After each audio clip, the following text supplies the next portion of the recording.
Hello all of you, welcome back to my channel and this is Lalita. ఈ రోజు వీడియోలో schedule ని ఎలా ప్లాన్ చేసుకోవాలి అండ్ మోటివేటెడ్ తో ఎలా దాన్ని కన్సిస్టెంట్ గా ముందుకు తీసుకెళ్లాలి అనేది తెలుసుకుందాం. ఈ వీడియో స్టార్ట్ చేసే ముందు మీ ఎంకరేజ్మెంట్ అండ్ మీ సపోర్ట్ కి నా సైడ్ నుంచి థ్యాంక్స్ అలాట్. ఈ ఎంకరేజ్మెంట్ నాకు ఎంతో మోటివేషన్ ఇస్తుంది అండ్ మంచి ఎఫర్ట్స్ పెట్టి మీకు మంచి కంటెంట్ ని ప్రొవైడ్ చేస్తాను. సో ఇంకా లేట్ చేయకుండా మన వీడియోని అయితే స్టార్ట్ చేసేద్దాం.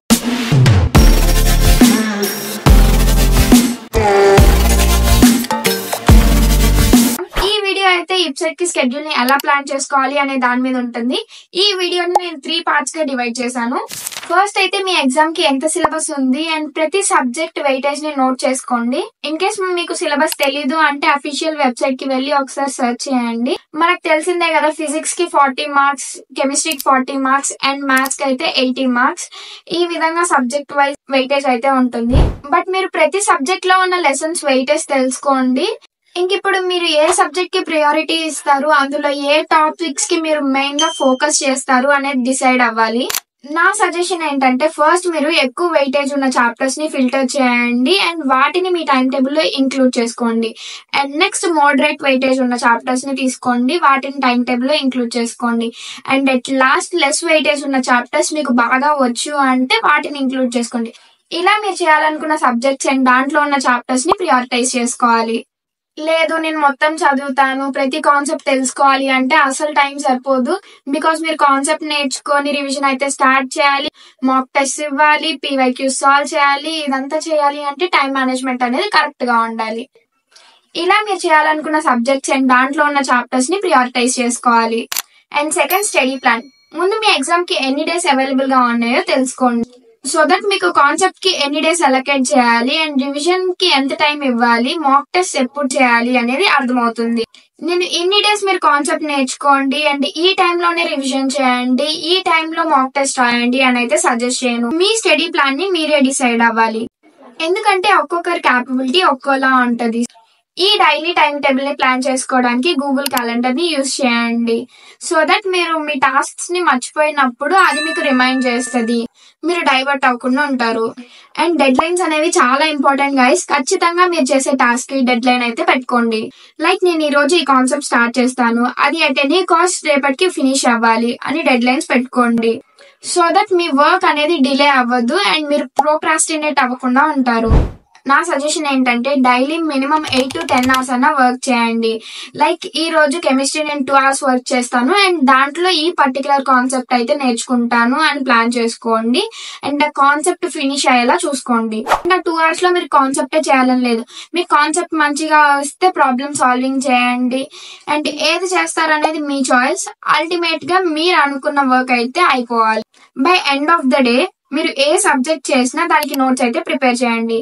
మ్యాథ్స్ కి అయితే ఫార్ములా షీట్స్ ప్రిపేర్ చేయండి, ఫిజిక్స్ కి notes plus formula sheets if needed, and కెమిస్ట్రీకి అయితే నోట్స్ కంపల్సరీ ప్రిపేర్ చేసుకోండి.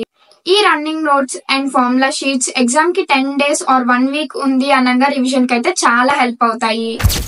అండ్ వీక్లీ ఒక్క మాక్ టెస్ట్ అయినా కంపల్సరీ అటెండ్ చేయండి. ఆ మాక్ టెస్ట్ అనేది మోడల్ పేపర్ అవ్వచ్చు, PYQ అవ్వచ్చు, ఏదైనా అవ్వచ్చు. మీరు మాక్ టెస్ట్ అయితే ఖచ్చితంగా అటెంప్ట్ చేయండి. మాక్ టెస్ట్ అంటే ఏదో అటెంప్ట్ చేసాం, టెస్ట్ స్కోర్ ఎలా వచ్చింది, ఎన్ని కరెక్ట్ అయ్యాయి అని చూడడం కాదు, ఎన్ని రాంగ్ అయ్యాయి, ఆ రాంగ్ లో మనకు తెలియని మోడల్స్ ఎన్ని ఉన్నాయి, ఆ మోడల్ ఈజీయా కాదా, మనం దాని మీద వర్కౌట్ చేస్తే మనకి ఆ కాన్సెప్ట్ వస్తుందా లేదా అనేది మొత్తం చెక్ చేయండి. మాక్ టెస్ట్ అండ్ PYQs ని సాల్వ్ చేయడానికి స్క్రీన్ మీద చూపిస్తున్న యాప్ ని అయితే యూజ్ చేయండి. దీంట్లో ఆల్మోస్ట్ అన్ని ప్రీవియస్ ఇయర్స్ క్వశ్చన్స్ పేపర్స్ అయితే అవైలబుల్ గా ఉంటాయి. ఈ PYQs or model paper questions solve చేసేటప్పుడు ఫ్రీక్వెంట్ గా ఏ మోడల్ మీద క్వశ్చన్స్ ఎక్కువ అడుగుతున్నారు అండ్ ఆ మోడల్ మనకి వస్తుందా రావట్లేదా అనేది మంచిగా అబ్జర్వ్ చేయండి. అండ్ థర్డ్, మన మెంటల్ హెల్త్ గైస్. చాలా మంది ఈ వెబ్సైట్ గురించి ఎక్కువ స్ట్రెస్ తీసుకుంటూ అండ్ టెన్షన్ పడుతూ ఉంటారు. మనకి ర్యాంక్ వస్తుందా లేదా, నేను చేసిన ప్రిపరేషన్ సరిపోతుందా లేదా, ఇలా ఎన్నో డౌట్స్, కన్ఫ్యూజన్స్ కదా. ఇదంతా పక్కన పెట్టి నేను చెప్పినట్టు క్లీన్ అండ్ క్లియర్ గా మీ షెడ్యూల్ ని ప్లాన్ చేసుకోండి. కొంచెం స్మార్ట్ గా వర్క్ చేయండి చాలు. ఇంకా రిజల్ట్ అనేది సెకండరీ. మీ 100% ఎఫర్ట్స్ అనేది పెట్టండి.